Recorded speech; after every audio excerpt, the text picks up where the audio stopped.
Ludovic Pierazzoli, ça même? Non. Ça même, si. Ça même. Quand vous avez répondu donc au casting, quelle était la formulation exacte dans la recherche donc de comédiens qu'avait formulé Miral? Il était dit quelque chose de précis. Un prince charmant. Non, je veux dire. Alors, on cherche un ou une comédienne qui sait chanter ou jouer d'un instrument transportable et doux. Oui. C'était ça? Alors, vous savez jouer de quoi, vous? Moi, je sais jouer de la boîte à musique. Ça, c'est bien. C'est pas trop compliqué, hein. Il faut tourner la manivelle, mais des fois, il faut pas croire, c'est difficile parce qu'on tourne la manivelle dans l'autre sens, et là, ça ne vient pas. Alors, quand tu es dans la maison, on a forcément un peu de panique, hein. On est là, les gens sont plus... La promiscuité qu'on a avec le public fait qu'on est toujours un peu plus en tension, peut-être, que dans une configuration normale. Et si on tourne la manivelle du mauvais côté, bah, pas de musique. Vous aviez déjà été confronté à ce style de théâtre? Non, c'est la première fois. C'est la première fois. Et c'est assez enrichissant, en fait, ouais. C'est surprenant, c'est surprenant. Ouais. Là. Oui, c'est vrai. On a appris quelques mots en hébreu en plus, donc. Mais oui, c'est assez enrichissant. Le fait que les gens soient à côté, ça permet de. Et le fait que leur corps disparaisse, ça permet aussi à un moment ou à un autre que les gens se mettent, je pense, à se sentir bien, parce qu'on oublie son apparence, on oublie que les gens nous regardent. Il n'y a que le visage. Alors on oublie. Souvent, on ne sait pas quoi faire de ses mains quand on regarde un spectacle. Est-ce qu'il faut rire à ce moment-là? Donc là, on est très près les uns à côté des autres. Finalement, on respire tous ensemble sur le même rythme et on arrive beaucoup plus facilement à amener les gens avec nous dans l'univers qu'on a envie de leur proposer et qu'ils nous proposent aussi. Parce que, comme disait Miral, c'est vrai que parfois, c'est un peu eux qui écrivent l'histoire, en fait. Ah ouais. Et votre démarche, donc, Miral, de composer, en tout cas de faire jouer les comédiens autochtones, entre guillemets, c'est ça, c'est pour un enrichissement. Je pense aussi que c'est un côté pratique. Je pense notamment au coût financier, mais c'est vraiment puiser dans ce qu'il y a dans le pays, dans la culture du pays.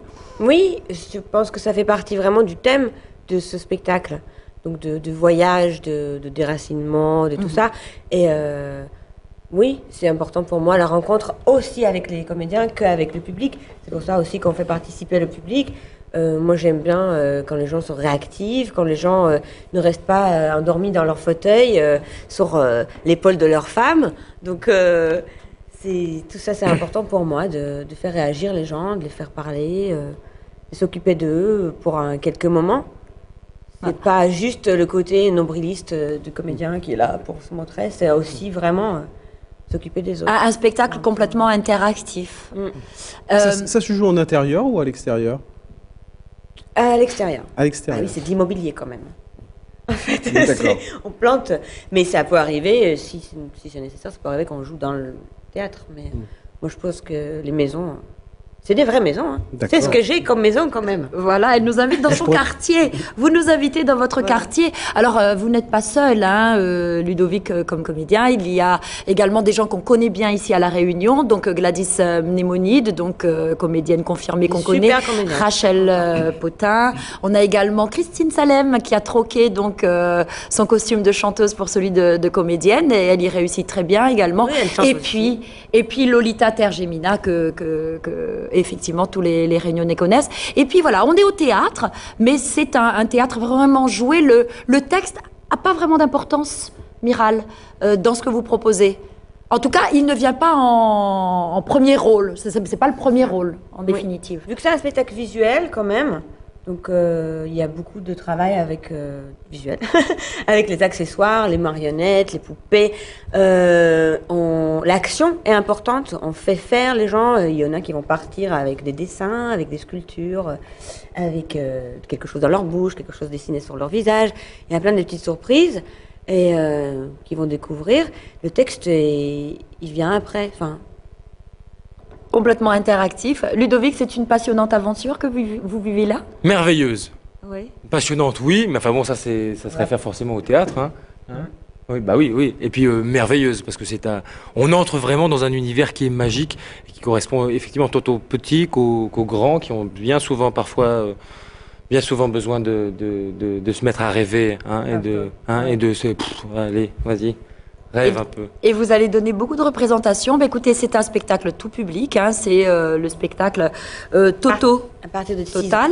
À partir de 6 ans. Alors, on va donner quelques dates quand même. Donc, dès demain, mercredi 3, donc ça sera au Jardin de l'État. Jeudi 4, ça sera dans une école, au port. À Saint-Paul, sur le parvis de l'Hôtel de Lille, vendredi 5 mars. Samedi 6, sur le parvis du Théâtre de Champfleury à Saint-Denis à partir de 15h30. Les dates et horaires s'affichent. Dimanche, sur la plage des Philaos. Et c'est extraordinaire parce qu'on va vraiment dans tous les lieux. Vous emmenez vos maisons et toutes les maisons peuvent venir à vous, j'ai envie de dire. C'est exactement ça. Donc, dimanche 7 mars, à 11h, plage des Philaos à Saint-Leu. Oui, Henri-Claude. Et puis, mercredi 10 mars à 15h, toujours à Champfleury sur le parvis. Alors, c'est un spectacle, on sait quand ça commence, mais on ne sait pas quand ça finit. Exactement. Et c'est vraiment tout, mais c'est vraiment l'interaction et c'est vraiment particulier. Toutes ces petites maisons, je suppose que dès que les enfants les voient, ils se précipitent et ils veulent plus partir. On est d'accord? Oui, ils reviennent. Ils refont le tour pour revenir. Alors, on en a combien comme ça de maisons? 7 maisons, donc à visiter pendant tout le festival Toto Total. Merci Ludovic, merci Miral d'avoir été des nôtres. Un spectacle absolument à voir.